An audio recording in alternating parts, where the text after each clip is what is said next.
오늘 마태복음 5장 14절에서 16절을 중심으로 너희는 세상의 빛이라 라는 제목으로 하나님 말씀 전하겠습니다. 우리가 교회 안에서 여러 가지 신앙 고백서를 공부하면서 제가 여러분들에게 반복해서 드렸던 말씀이 있습니다. 그것은 뭐냐 하면 교리는 삶이다 라고 하는 것입니다. 교리가 뭐라고요? 삶이라는 것입니다. 이것을 조금 더 풀어서 얘기하면 우리의 믿음이라고 하는 것은 삶으로 드러나게 되어져 있다는 것입니다.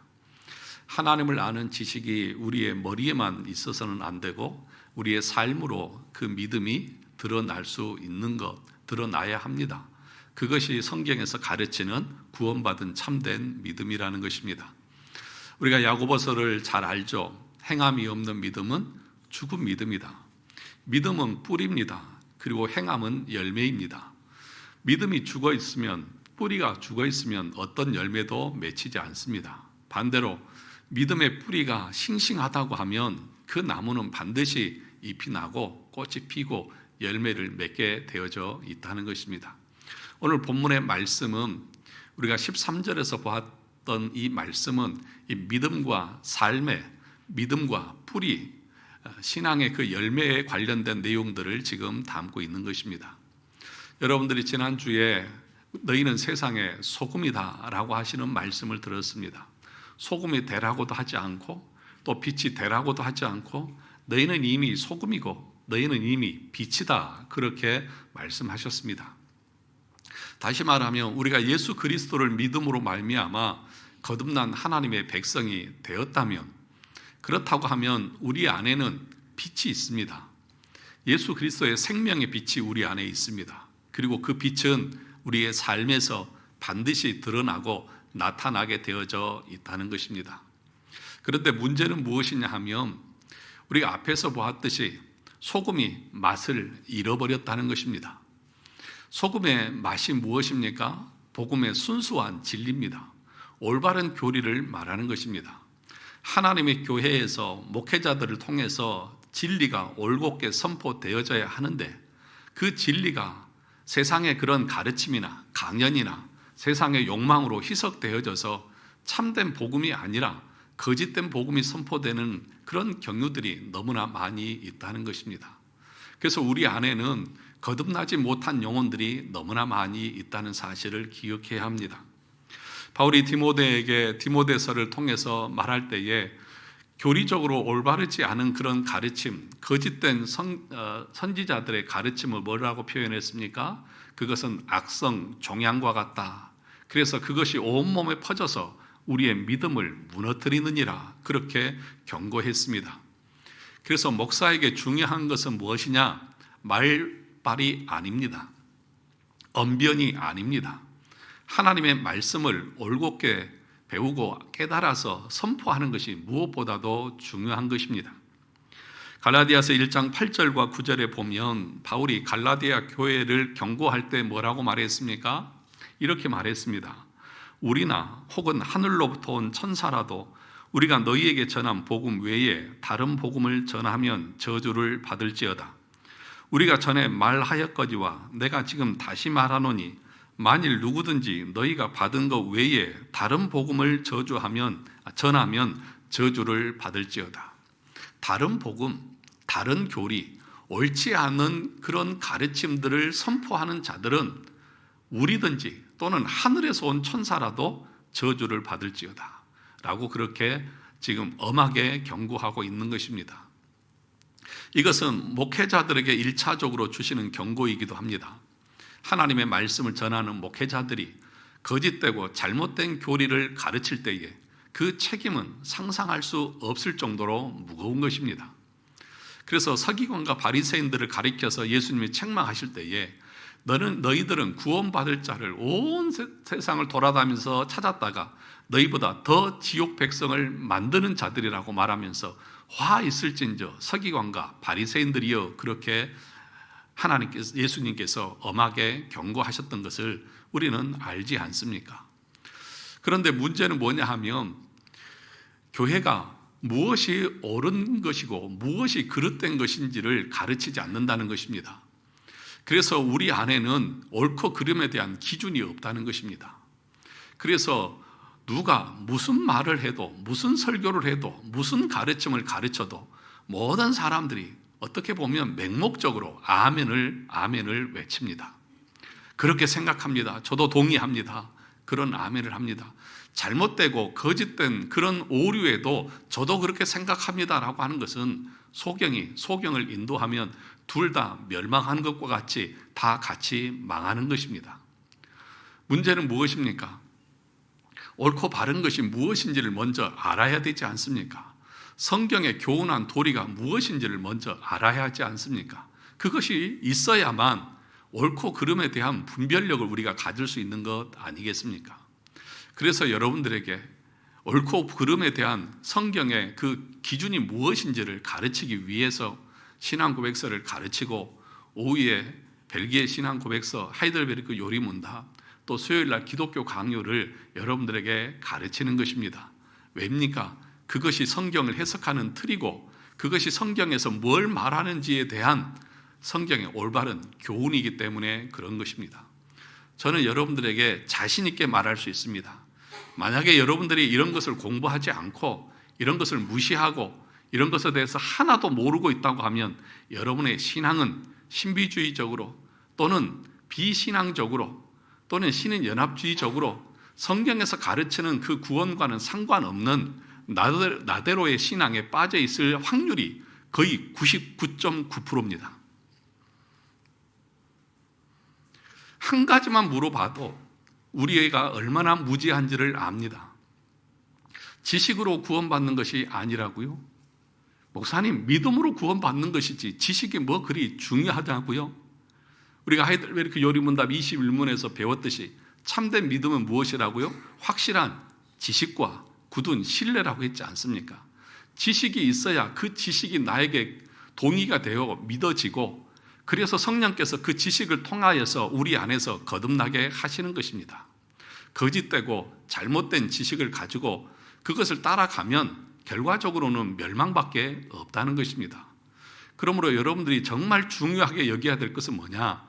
우리 교회가, 우리 목사님의 설교가 성경에 위배되지 않는 옳고 바른 진리를 선포하고 있느냐를 보시라는 것입니다.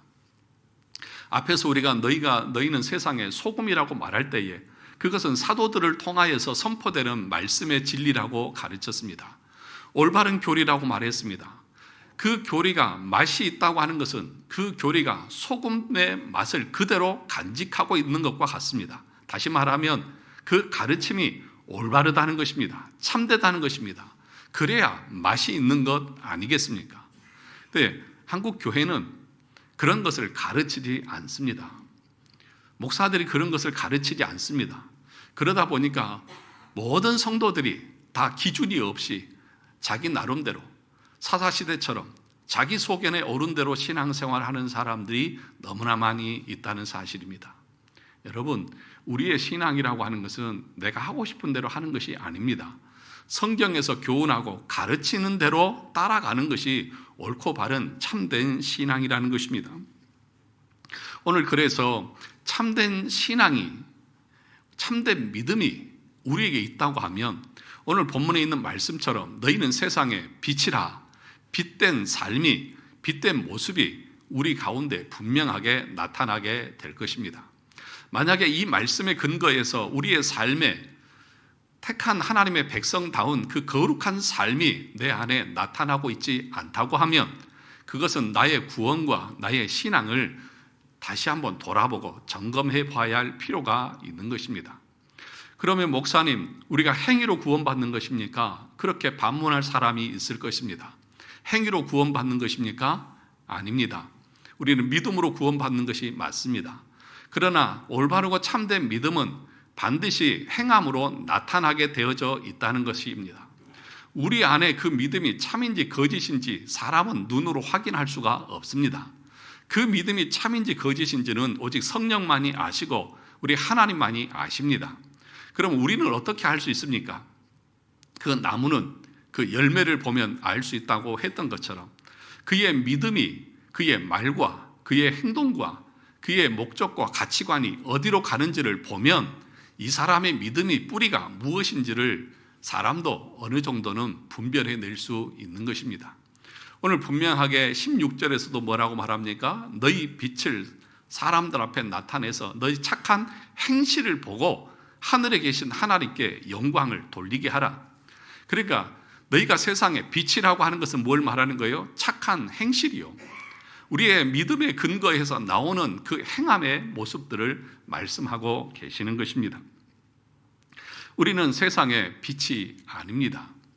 빛을 비추는 반사체인 것입니다.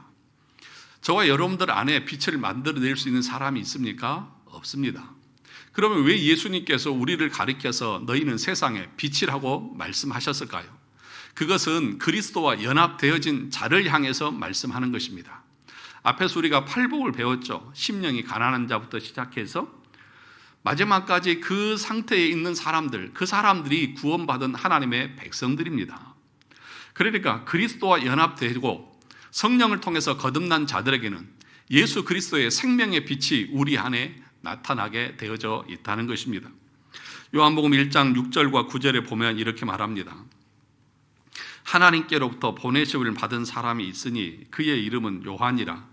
그가 증언하러 왔으니 곧 빛에 대하여 증언하고 모든 사람이 자기로 말미암아 믿게 하려 함이라.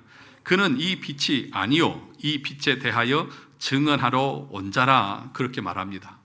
세례 요한을 가리켜서 뭐라고 말합니까? 빛이라고 말하지 않고 참 빛 대신 예수 그리스도를 뭐하는 자다? 증거하는 자다. 비추는 자다 라고 그렇게 가르치고 있는 것입니다. 그러니까 우리를 향해서 너희가 빛이 되기 위해서 어떤 돌을 닦고 또 금욕을 하고 어떤 노력을 해서 너희가 빛이 되어라, 너희가 소금이 되어라 그렇게 말하지 않습니다.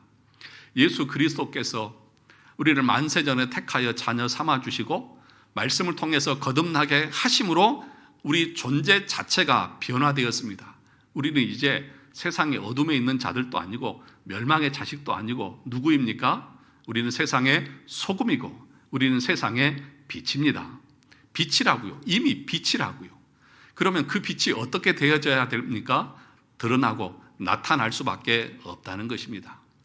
그것을 1차적으로는 사도들에게 말하고 있고 2차적으로는 교회와 성도들을 향해서도 너희는 세상의 소금이고 빛이다. 그러니까 올바른 가르침과 진리를 통해서 어둠 가운데 있는 영혼들을 그리스도의 생명의 빛으로 인도해야 되는 그 사명을 가진 자들이 목회자고 교회고 성도들이라는 사실을 우리에게 교훈해주고 가르치고 있는 것입니다. 그래서 오늘 예수님께서는 이 세상의 빛이라는 것을 두 가지를 들어서 설명을 하고 있습니다. 다시 본문을 보시면 14절에 너희는 세상의 무엇이라? 빛이라. 산 위에 있는 동네가 숨겨지지 못할 것이요. 그렇게 말합니다. 빛된 삶을 가리켜서 뭐라고 표현합니까? 산 위에 있는 동네와 같다. 산 위에, 높은 산 위에 있는 동네와 같다. 그 말의 의미는 무엇이냐 하면 산 위에 있는 동네는 사람들에게 다 보입니다. 드러나 보입니다. 그렇죠? 그런 것처럼 그리스도인의 삶이라고 하는 것은 세상에 많은 사람들이 바라보는 그런 대상이 된다는 것입니다. 그러니까 무슨 얘기냐? 감추어질 수 없다는 것이고, 그래서 하나님의 교회 공동체는 세상에 속해 있지만 세상에 물들지 않고 빛으로서 그 역할들을 감당해야 되는 거룩한 공동체가 되어야 한다고 하는 것, 아니 이미 거룩한 공동체라고 하는 사실을 우리에게 가르쳐주고 있다는 것입니다. 목회자의 삶이라고 하는 것은 모든 사람들의 눈에 드러나 보이는 생활을 합니다. 하나님의 말씀을 전하는 삶과 또 그 말씀대로 살아가는 삶을 성도들은 다 지켜봅니다. 그렇지요? 제가 말하는 거, 행동하는 거 여러분들은 다 보시잖아요. 그리고 나름대로 저를 판단하시잖아요. 우리 목사님은 이렇고 저렇고 말은 안 하지만 뒤에서 쑥덕쑥덕 다 하실 거예요. 다 들려요. 제 귀에 다 들려요. 아주 반말은 쥐가 듣고 낱말은 새가 듣는다고 다 들려요. 예. 여러분 나름대로는 저에 대해서 다 판단하고 평가하고 있을 거예요. 그런 것처럼 세상도 교회를 향해서 성도들의 삶에 대해서 나름대로는 기준을 가지고 세상과 똑같은 기준이 아니라 높은 기준을 가지고 우리를 바라본다는 거예요. 산 위에 있는 동네라고 하는 것은 그만큼 그 기준이 높다는 것입니다. 여러분들이 저를 바라볼 때도 목사님, 그래도 목사님은 우리보다는 좀 달라야 하지 않습니까? 라고 여러분들이 요구하는 것처럼 세상에 믿지 않는 사람들도 그리스도인이라고 하면, 종교인이라고 하면, 하나님을 믿는 사람들이라고 하면 그 가르침이 있기 때문에 여러분들만큼은, 우리는 그렇지 못하다 할지라도 여러분들만큼은 우리와는 좀 다른 차원의 그런 거룩한 삶을 살아야 하지 않습니까? 라고 그렇게 요구하고, 그렇게 우리를 바라보면서 그렇지 못할 때 우리를 향해서 비난하고 또 욕하고 그런 것들을 행한다는 것을 우리에게 교훈하고 가르치고 있다는 것입니다. 그러면 저와 여러분들의 삶이 세상 사람들과 무엇이 다릅니까? 우리 안에도 여전히 세속적인 그 욕망, 세속적인 이 사람들과 똑같은 것들이 여전히 있지 않습니까? 이 세상에 잘 되는 것이 여전히 우리에게 복이고, 하나님의 나라에 대한 소망과 그 가치에 대한 것들에 대해서는 별로 두지 않는 그런 모습이 우리에게 있지는 않습니까? 수요일날 우리가 기독교 강의를 공부할 때에 구약과 신약의 차이점과 유사점을 공부하면서 우리가 배웠습니다. 구약의 백성들에게는 하나님께서 물질을 통해서 그들에게 하나님이 임재하시고 하나님이 함께 하신다고 하는 사실을 가르치셨습니다. 왜냐하면 아직 어리기 때문에 눈에 보여야 되고 만져져야만 그들에게 믿음을 그들이 알 수 있고 깨달을 수 있기 때문입니다. 그런데 그렇게 물질적인 풍요를 주는 것은 그것에 집착하게 하기 위해서가 아니라 그것을 통해서 하나님이 미래에 주실 그 영원한 상급과 하늘나라의 그 풍성한 것들을 바라보라고 하는 상징이고 그림자로 주신 것이지, 그것에 몰두하라고 주신 것이 아니라고 분명하게 가르칩니다. 그러니까 구약에서 말하고 있는 너희가 들어가도 복을 받고 나가도 복을 받고 하나님께서 약속의 땅 가나안을 주시는 그 모든 것들은 상징이고 예표입니다. 무엇을 향한? 저 영원한 나라, 하나님이 주실 그 무한한 그 영광에 대한 예표입니다. 그런데 이 땅에서 누리는 것은 하나님께서 우리에게 주실 것에 비교하면 비교할 수 없을 정도입니다. 바울이 말했지 않습니까? 이 땅에서 우리가 당한 그 고난은 장차 하나님 나라에서 누릴 그 영광과는 좋게 비교할 수가 없다. 그런데 어리석은 인간들이 어떻게 생각합니까? 여전히 이 땅 것에 집착하는 것이죠. 세상과 예수 믿는 우리가 다른 게 무엇입니까? 겉으로 모습은 똑같습니다. 삼치 세끼 먹고 살아가는 거 다 똑같습니다. 그런데 우리 내면에는 뭐가 있습니까? 생명이 있고 빛이 있고 하나님에 대한 소망이 있습니다. 그것이 우리 삶에서 우리의 말과 우리의 행위로 드러나야 된다. 그래서 우리의 삶이라고 하는 것은 이 세상에 속해 있는 사람들과는 조금 더 다른, 더 높은 하나님의 나라와 영광을 사모하고 추구하는 그런 삶이 하나님의 택한 자의 삶이라고 하는 것들을 우리에게 교훈해 주지 않습니까? 여러분, 그래서 믿지 않는 사람들이 죄를 짓는 것은 뭐 그럴 수 있죠. 그런데 믿음의 사람들이 하나님의 그 구원의 은혜를 알면서도 죄를 짓는 것은 다릅니다. 특별히 목회자가 죄를 짓고 교회의 중직자들이 하나님의 말씀을 어기고 죄를 짓는 것은 더 중한 죄라고 성경 우리에게 가르칩니다. 왜 그렇습니까? 산 위에 있는 동네가 빛을 잃으면 온 동네가 어두컴컴합니다. 그 모든 영향이 다 미칩니다. 다시 말하면 목사가 짓는 죄와 똑같은 죄를 할지라도 성도가 짓는 죄는 그 영향력에 있어서 다르다는 것입니다. 그래서 하나님께서 더 무겁게 다루십니다. 그래서 오늘 우리가 앞에서 봤듯이 소금이 많은 그 맛을 잃으면 어떻게 한다고요? 밖에 버려져서 밟힐 뿐이다. 하나님의 저주가 임하는 것이고, 또 목사가 죄를 짓게 되어지면 교회 전체가 어려움을 겪지 않습니까? 그러므로 여러분, 대요리문답 151문에 보면 이렇게 말합니다. 어떤 죄를 다른 죄보다 더 가증하게 악화시키는 요소들은 무엇입니까? 그렇게 묻습니다. 그 첫 번째가 뭐냐면, 여러 개가 있는데 너무 많으니까 첫 번째가 이런 것입니다. 죄를 더 악화시키는 요소들은 다음과 같습니다. 범죄한 사람들에 따라서, 그죠? 사람에 따라서 그 죄의 경중이 다르다. 뭐냐? 그들의 연령이 높거나 보다 많은 경험 혹은 은혜를 가졌거나 직업과 재능과 위치와 직분에서 탁월하고 다른 사람의 인도자들이며 그러기에 다른 사람들이 그들을 본받게 되기가 쉬운 경우에는 그렇습니다. 다른 말로 쉽게 설명을 하면 그 사람의 위치가 얼마나 중요한 위치에 있느냐, 또 그 사람의 나이가 많아서 어떤 세상의 지혜와 경륜이 있어서 아랫 사람들이 보고 본받을 만한 그런 위치에 있는 사람들의 죄는 다른 사람들의 죄보다 더 무겁다라고 성경은 가르치는 거예요. 죄가 더 크다고 하면 벌도 크겠죠. 그러니까 목사의 죄는 그만큼 무겁습니다.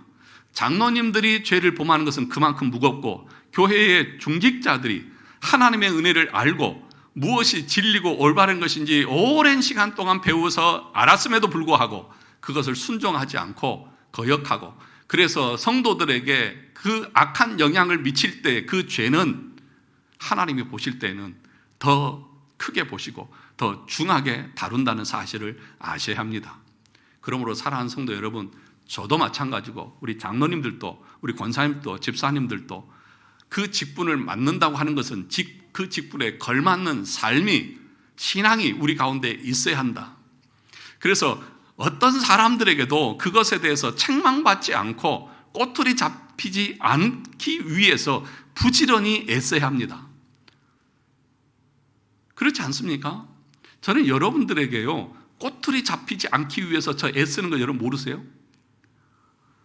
저 신앙을 살아가는 것뿐만 아니라, 헌금하는 것뿐만 아니라 어떤 삶에 있어서 아니 우리 목사님은 너무해, 이런 소리 안 들으려고 저 부단히 했습니다. 꼬투리 잡혀서 될 게 뭐가 좋겠습니까?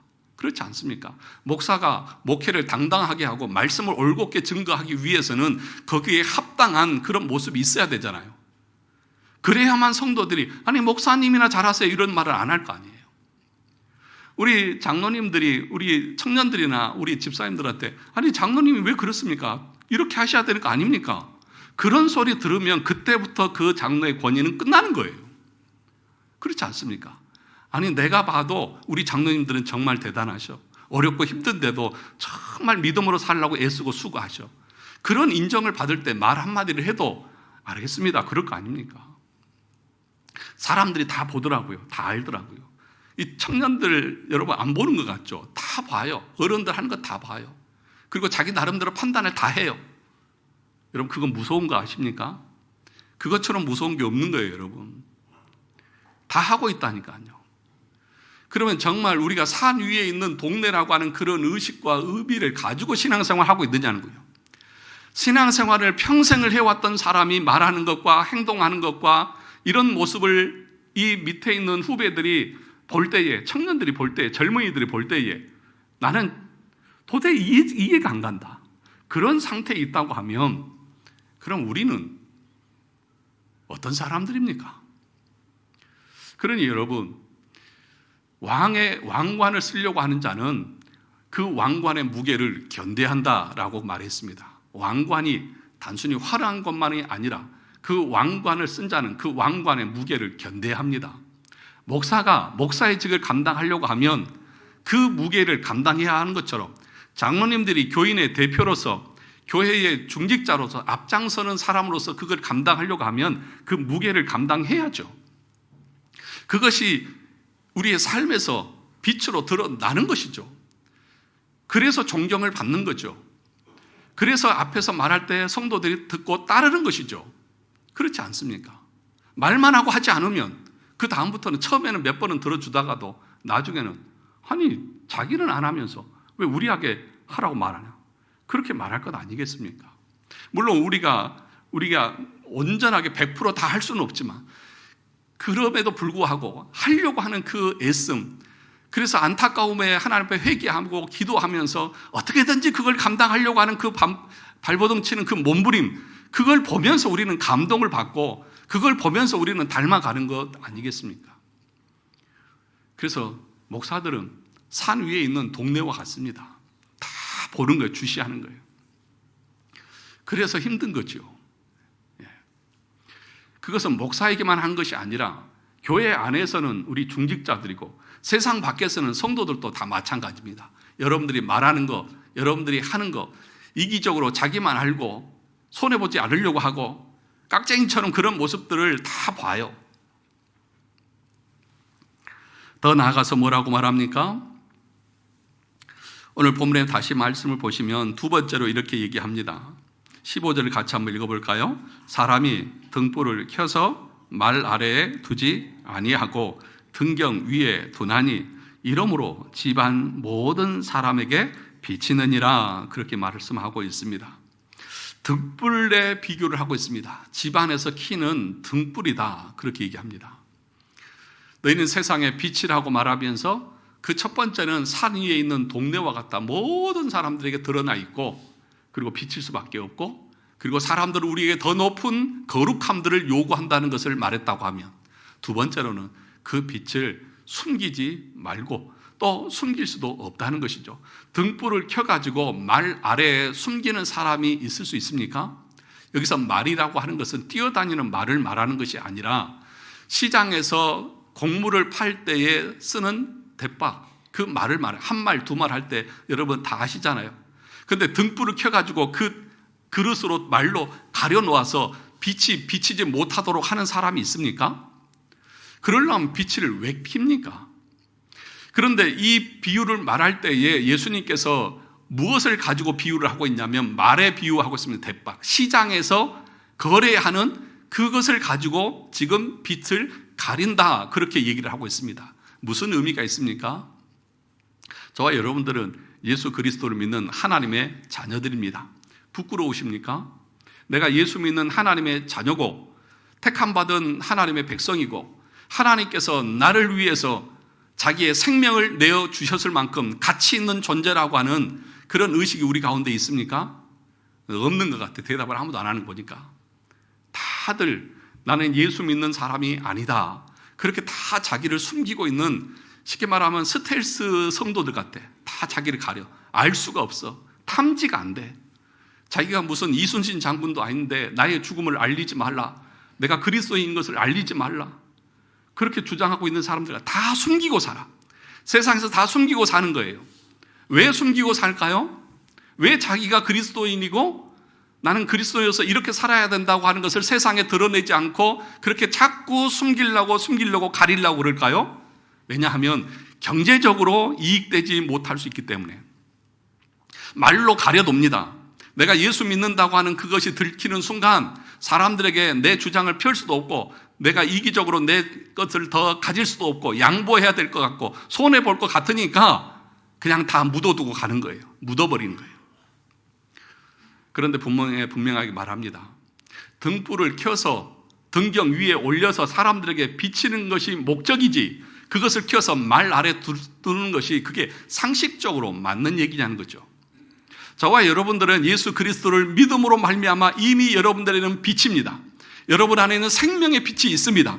여러분 안에 빛이 있다고 하면 그 빛은 반드시 빛을 낼 수밖에 없고 내야 되는 것이 당연한 것입니다. 내가 내 안에서 빛을 만들어내는 것이 아닙니다. 그리스도께서 내 안에 오셔서 성령께서 내 안에서 내 본질을 변화시켰기 때문에 이제 내가 빛이 되었기 때문에 빛이 발산이 되는 거예요. 무슨 얘기입니까? 저와 여러분들이 참으로 거듭난 하나님의 백성이라고 하면 그것은 자연적으로 착한 행실들이 나오게 되어져 있다는 거예요. 빛의 열매, 착한 행실이 나옵니다. 그것을 가리켜서 신학적으로는 여러분 전가교리라고 말하잖아요.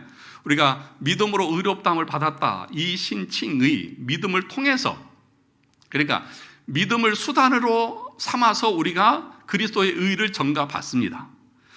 의롭다함을 전가받는다고 하는 것은 이제 우리의 죄책이 다 용서되고 하나님 앞에서 의롭다함을 인정을 받은 사람이에요.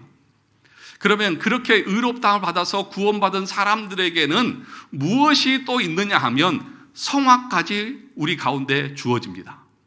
그것을 칼빈은 기독교 강해에서 의의 전가는 순종도 거기에 포함되어져 있다, 그렇게 얘기합니다. 다시 말하면 내 의지를 가지고 내가 선한 일을 하는 것이 아니라 하나님께서 내 안에 오셔서 성령께서 내 안에서 그렇게 하게 하신다는 거예요. 그래서 우리가 거듭나기 전에는 내 의지를 가지고는, 내 마음을 가지고는 하나님을 위해서 하고자 하는 마음도 없었고 할 수도 없었어요. 그렇죠? 우리가 인간의 사중 상태를 통해서 배웠잖아요. 그런데 우리가 거듭난 이후에는 내 의지가 살아나서 성령께서 내 의지를 가지고 하나님을 위해서 살아가도록 나를 이끌어 가시는 거예요. 그게 자연스럽게 나오는 거예요. 그래서 우리가 구원받은 것은 믿음으로 구원받지만 구원받았기에 우리는 그 믿음의 열매로서 행함이 반드시 나타나야 된다. 그렇게 우리는 가르치는 것입니다. 그런데 우리는 다 숨겨놓고 있어요. 그래서 윌리엄 퍼킨슨이라고 하는 사람이 이렇게 말했습니다. 경건은 내면의 은밀한 교제에서 시작되지만 반드시 외적인 거룩한 삶으로 표현되어야 한다. 뭐라고요? 우리의 믿음은 내면에서 시작되죠. 그렇죠? 성령께서 우리 안에서 거듭나게 하시죠. 그러나 그 믿음의 내면은 반드시 외적인 거룩함으로 나타나게 되어져 있다. 그렇게 분명하게 가르칩니다. 그래서 믿음과 성화는 같이 가는 거예요. 그러니까 믿음이 있다고 하면서 내 삶에서 하나님의 말씀에 대한 순종함이 없고 구별된 삶이 없다고 하면, 그래서 지금까지 지어왔던 그 죄와 세상적인 욕망을 여전히 탐하면서 살아가고 있다고 하면 내 믿음은, 내가 믿는다고 하는 그 믿음은 거짓된 믿음일 수 있습니다. 나만의 착각일 수 있습니다. 여러분, 중생도 상상 중생이 있습니다. 여러분, 임신도 상상 임신이 있잖아요. 상상 임신 있잖아요. 그런 것처럼 중생도 상상 중생이 있어요. 거짓된 중생이 있다는 거예요. 거짓된 것처럼 행동합니다. 그러나 실제로는 아니에요. 그래서 칼빈은 뭐라고 말했냐면, 교회 안에 네 부류의 사람이 있다. 첫째는 거듭난 사람이 있고, 둘째는 거듭나지 않은 사람이 있고, 셋째는 거듭나지 않았는데 거듭난 척하는 사람이 있고, 네 번째는 거듭났는데 거듭난지 모르는 사람이 있다. 그렇게 말해요. 교회 안에 이렇게 네 종류의 부류가 있다고 말합니다. 여러분들은 어떤 부류입니까? 내가 정말 믿음으로 거듭난 사람인 것을 내가 안다고 하는 사람은 진짜 자기 삶에서 하나님을 향한 기뻐하는 그 삶의 열매가 나타납니다. 예를 들면 그런 거예요. 물고기가 바닷속에서 헤엄치는 것은 본능입니까? 수고하고 애쓰고 힘도 무거운 짐입니까? 잘 모르세요? 물고기가 바닷속을 막 헤엄쳐 다니는 것은 그가 막 힘들게, 내가 왜 이렇게 바닷속에서 그렇게 수영을 하면서 다녀야 되나, 그런 생각을 하면서 답니까? 아니면 즐겁게 다닙니까? 즐겁게 다니잖아요. 여러분의 본질이 하나님의 자녀로 거듭난 심령으로 세상의 소금과 빛으로 변화가 되었다고 하면 여러분들의 삶에서 드러나는 그 삶의 열매, 주님을 위해서 살아가고 이 땅에서 거룩하게 살아가고자 하는 그 마음은 짐이 아니야, 부담이 아니라, 무거운 것이 아니라 기쁨이고 자발적으로 즐거움으로 하는 거예요. 낚시터에 이 추위에 또 더위에 낚시하러 다니는 사람들, 그거 낚싯대 들퍼 메고 차를 타고 배를 타고 바닷가로 나가면서 내가 왜 이런 고생을 해야 되나, 그러면 나가는 사람 봤습니까? 밤이고 낮이고 새벽이고 마누라가 아무리 붙잡아도 그냥 그거 좋아가지고 막 가요. 그거 하루 종일 앉아가지고 있으면서도 인생을 낚는데요. 너무 힐링이 되고 좋대요. 사람이 그런 겁니다. 그런데 사람이 자기가 좋아하는 것을 해도 그러할진데 성령께서 우리 안에서 본질을 완전히 뒤집어서 어둠 가운데 있고 진노와 저주와 사망 가운데 있는 우리를 택하셔서 자녀 삼으시고 빛으로 삼으셨는데 우리의 삶에서 저 영원한 나라의 빛에 대한 소망도 없고 정말 주님을 위해서, 나를 위해서 십자가에 죽으신 그 주님에 대한 그 감사와 감격도 없고 그 주님을 위해서 살아가는 삶이 힘들고 무겁고 아깝고 그렇다고 하면 그것을 어떻게 우리가 참된 믿음이라고 인정해 줄 수 있느냐고요. 정말 주님을 위해서 살고 주를 위해서 봉사하고 내가 주일날 나와서 예배 드리고 말씀을 공부하는 것이 정말 즐겁습니까? 그렇지 않고 이게 정말 어쩔 수 없이 찾아와서 앉아있고 갔다고 하면 그것을 우리가 어떻게 이해할 수 있습니까? 성령이 무능해서 그런 것입니까? 하나님의 능력이 없어서 그런 것입니까? 저는 아니라고 생각합니다. 내 안에 참된 빛이 아직 비춰지지 않고 여전히 어둠 가운데 있어서 그렇다고 저는 믿는 것입니다. 이것을 가리켜서 성경은 뭐라고 말하냐면 결정적 성화와 완전 성화 이렇게 말합니다. 우리가 말하는 것은 결정적 성화입니다. 무슨 얘기냐 하면 하나님께서 우리를 의롭다고 할 때에 그 의가 여러분 하나님께서 주시는 선물이죠. 그렇죠. 내가 구원 얻는 것이 하나님의 선물이잖아요. 근데 우리가 거룩하게 되어지는 것도 하나님께서 우리에게 선물로 주시는 것입니다. 무슨 얘기냐? 우리가 그 전에는 죄의 권세 아래 있었잖아요. 그런데 로마서 6장에 보면 우리를 그 죄의 권세에서 깨트리고 해방시켜 주셨어요. 그래서 우리에게 이제 이미 승리를 주셨어요. 그래서 우리는 완전히 성화된 존재들이에요. 그것을 결정적 성화라고 말합니다. 택한 자녀들은 거룩한 하나님의 자녀예요. 내가 거룩을 계속해서 이루어서 내가 거룩을 이루어내는 게 아니에요. 우리는 성화가 점진적이라고 말하죠. 그것과는 다른 거예요. 우리가 완전히 거룩해졌지만 아직 완성되지 않았기 때문에 우리가 이 땅에서 육신을 입고 살아가기 때문에 육신을 입은 우리에게는 3대 적이 있다고 했잖아요. 뭐예요? 3대 적. 우리가 신앙생활하는데 3대 적. 첫째, 부패한 육신. 두 번째가 세상의 유혹. 세 번째가 사탄의 공격.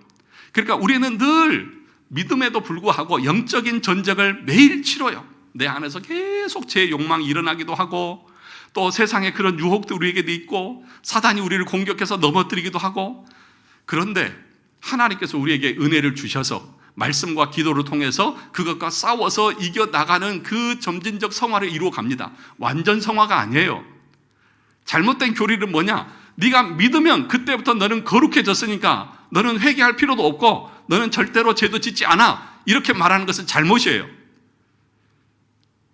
여기서 말하는 것은 뭐냐? 우리는 죄의 권세에서 해방되었다. 이제는 우리는 그 사단의 권세 아래 있는 것이 아니라 어디에 하나님의 나라로 옮겨져 있다. 그러나 그럼에도 불구하고 우리는 이 땅에서 영적인 전쟁을 치러야 된다. 그래서 우리가 도덕적인 율법을 계속 지키면서 살아가는 거예요. 왜 우리에게 율법을 지키라고 명령하셨다고 했습니까? 우리가 하이델베르크 공부할 때 우리가 얼마나 연약하고 부족한 죄인인지를 깨닫게 하기 위해서 율법 하나도 지킬 수 없는 연약한 존재이기에 날마다 하나님의 말씀과 기도를 통해서 그리스도를 붙잡고 나가야 할 존재라는 사실을 매일매일 깨닫게 하기 위해서. 사랑하는 성도 여러분, 그래서 하나님께서는 우리의 삶에서 너희는 빛이다 라고 말씀하시고 너희의 빛을 말 아래 가둬두지 않고 높은 데 들려서 너희 빛이 사람들 앞에서 비치게 하라고 그렇게 우리에게 가르치고 있습니다. 그러면 저와 여러분들의 삶에서 그런 빛이 있느냐고요. 정말 그 빛대로 살아가는 것이 정말 기쁘고 즐거우냐고요. 예수님께서 마태복음 11장 30절에서 이는 내 멍에는 쉽고 내 짐은 뭐하다? 가볍다. 내 짐은 쉽고 내 멍에는 뭐하다고요? 가볍다. 왜 예수님께서 우리에게 지워주시는 그 짐과 멍에가 가볍습니까? 앞에서 말했던 것처럼 거듭난 심령은 본질이 바뀌어서 주님이 나에게 명령하신 것이 즐거운 거예요. 기쁜 거예요. 그 가벼운 거예요. 왜? 주님이 함께 하시는 것이고 그 내 본질이 변해서 이건 내가 억지로 하는 것도 아니고 그러니까 무거운 짐도 아니에요. 즐거워요. 그러니까 어떤 것도 부담이 안 되는 거예요. 그런데 여러분, 변하지 않은 사람, 여전히 세상의 것이 좋고 즐거운 사람들은 그 주님을 위해서 살아가는 것이 무겁겠죠. 힘들겠죠. 하기 싫은데 억지로 해야 되니까. 여러분은 어떠냐 하는 거죠. 정말 하나님 앞에 나와서 예배하고 주를 위해서 살아가는 삶이 즐거움입니까? 아니면 부담입니까? 자발적으로 하고 계십니까? 아니면 억지로 마지못해서 하고 계시냐는 것이죠. 그래서 마지막에는 이렇게 말합니다. 16절을 같이 보시죠. 이같이 너희 빛이 사람 앞에 비치게 하여 그들로 너희 뭘 보고? 착한 행실을 보고 하늘에 계신 너희 아버지께 영광을 돌리게 하라. 그러면 여기서 착한 행실이라고 하는 것은 뭘까요?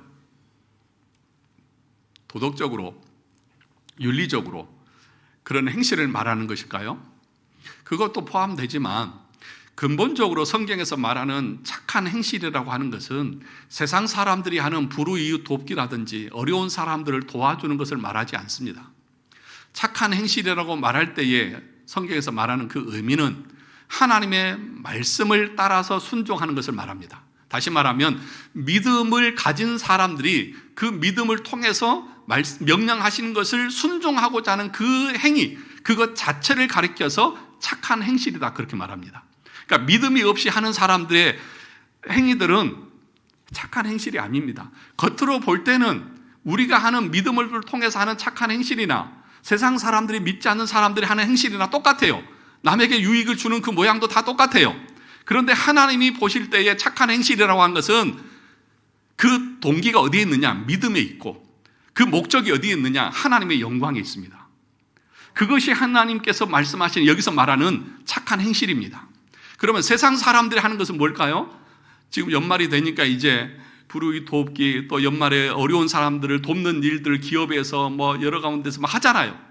그 사람들이 하는 일은 선한 마음이 있을 수 있죠. 그러나 그 사람들은 믿음으로 하지 않습니다. 그리고 그것 하는 목적이 하나님의 영광을 위해서 하지도 않습니다. 그래서 하나님은 그것을 선이라고 말하지 않고 악이라고 말합니다. 자기의 영광을 위해서 하는 것입니다. 여러분, 웨스트민스터 신앙고백서 16장 선행에 보면 1항에 이렇게 말합니다. 선행은 오직 하나님께서 자신의 거룩한 말씀으로 명령하신 것들이지 사람이 말씀에 근거 없이 사람들에 의해 맹목적인 열심이나, 그렇죠? 맹목적인 열심이나 선한 의도를 구실로 해서 고안해낸 것들이 아니다. 선행이 뭐라고요? 하나님의 말씀을 따라서 행하는 거예요. 사람들이 고안해내서 사람들이 생각해서 이것은 해야 된다, 어려운 사람들 도와주고 해야 된다, 그거 선한 의도잖아요. 그렇게 하는 것은 선이 아니라고요. 전부 다 표정들이, 목사님 그게 왜 선이 아닙니까? 이런 표정들이에요. 그러니까 우리의 기준은 뭐예요? 성경이에요. 하나님께서 뭐라고 말씀하시느냐? 믿음을 따라서 행하는 것만 선이다. 우리가 로마서에서 봤듯이 로마서 14장인가에서 봤죠. 뭐라고 했어요? 믿음으로 행하지 않는 것은 다 뭐다? 죄니라. 분명히 가르치잖아. 믿음으로 하지 않는 건 다 죄예요. 그럼 믿음으로 해야만 그것이 선이고, 그럴 때 하나님이 영광을 받으시는 거예요. 그래서 그 다음 6항에서는 이렇게 말합니다. 잘 들어보세요. 제 얘기가 아니니까. 중생하지 못한 사람들이 행하는 일들은 비록 그 자체로 보면 그것들이 하나님이 명령하신 것일 수도 있고, 그렇죠? 제가 앞에서 말했던 것처럼 중생하지 않는 사람, 거듭나지 않는 사람, 세상 사람들이 하는 그 착한 일도 겉으로 볼 때는 우리가 하는 것과 별 차이 없다는 거예요. 그들 자신에게 뿐만 아니라 다른 사람들에게도 유익할 수 있다. 그렇죠. 남 도와주는 거니까 유익하죠. 그러나 그 행위들이 신앙으로 정결하게 된 마음에서 나온 것이 아니고 말씀에 따라 올바른 방식으로 행한 것도 아니며, 또한 하나님께 영광을 돌린다는 올바른 목적을 위해 행한 것도 아니기 때문에 그것들은 죄악이며, 보세요. 그것들은 뭐라고요? 죄악이며 하나님을 기쁘시게 할 수도 없고 그들로 하여금 하나님의 은혜를 받기에 합당하게도 못한다. 그것 때문에 하나님께서 은혜 베푸시지 않는다고요. 하지만 선행을 게을리하는 것은 더욱더 죄가 되며 하나님을 더 진노하게 하시는 것이다.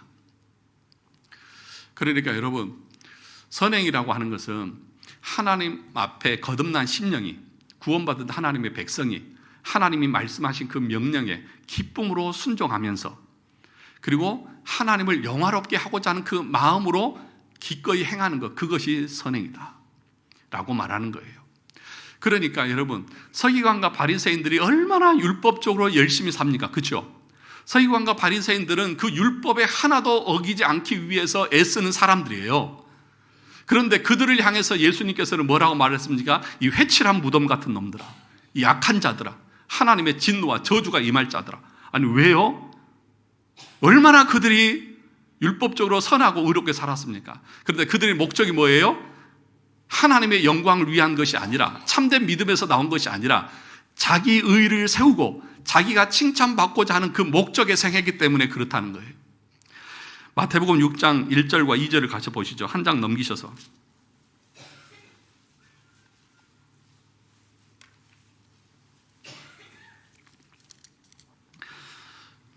6장 1절 2절 같이 한번 읽어보겠습니다. 시작. 사람에게 보이려고 그들 앞에서 너희 의를 행하지 않도록 주의하라. 그리하지 아니하면 하늘에 계신 너희 아버지께 상을 받지 못하느니라. 그러므로 구제할 때에 외식하는 자가 사람에게서 영광을 받으려고 회당과 거리에서 하는 것 같이 너희 앞에 나팔을 불지 말라. 진실로 너희에게 이르노니 그들은 자기 상을 이미 받았느니라. 그러니까 서기관들과 바리새인들은 어때요? 긴 옷을 입고 끌리는 옷을 입고 다니면서 기도 시간이 딱 되면 시장에 딱 나가서 기도 시간 되면 하루에 3번씩 기도하잖아요, 유대인들. 그때 손을 높이 들고 기도하는 거예요. 그러면 주변의 사람들이 보면 뭐라고 할까? 야, 저분 정말 거룩하다 막 하고 칭찬을 하잖아요. 존경을 하잖아요. 그것을 위해서 쇼를 하고 있는 거예요. 뭐 여기 보잖아요. 사람들에게 영광을 받으려고. 그러니까 믿지 않는 사람들, 거듭나지 않은 사람들의 그 행위는 자기의 영광이에요. 하나님이 보시는 건 뭐예요? 믿음에서 순종으로 나가는, 하나님을 영화롭게 하고자 하는 그 목적에서 행하는 것만 하나님이 받으시는 영광이다, 그렇게 말씀하고 있다는 것입니다. 그래서 요한복음 12장 43절에서도 그들은 사람의 영광을 하나님의 영광보다 더 사랑하느니라.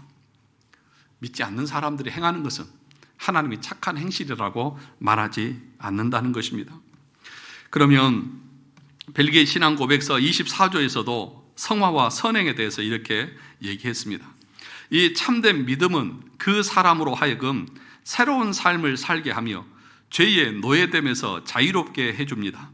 그러므로 이 의롭게 하는 믿음이 그 사람으로 하여금 선하고 거룩한 삶을 사는데 무관심하게 만든다는 것은 옳지 않습니다. 여러분, 참된 믿음이 있는 사람이 거룩한 삶에 대해서 무관심할 수 있다고요? 없다고요. 그럴 수 없다고요.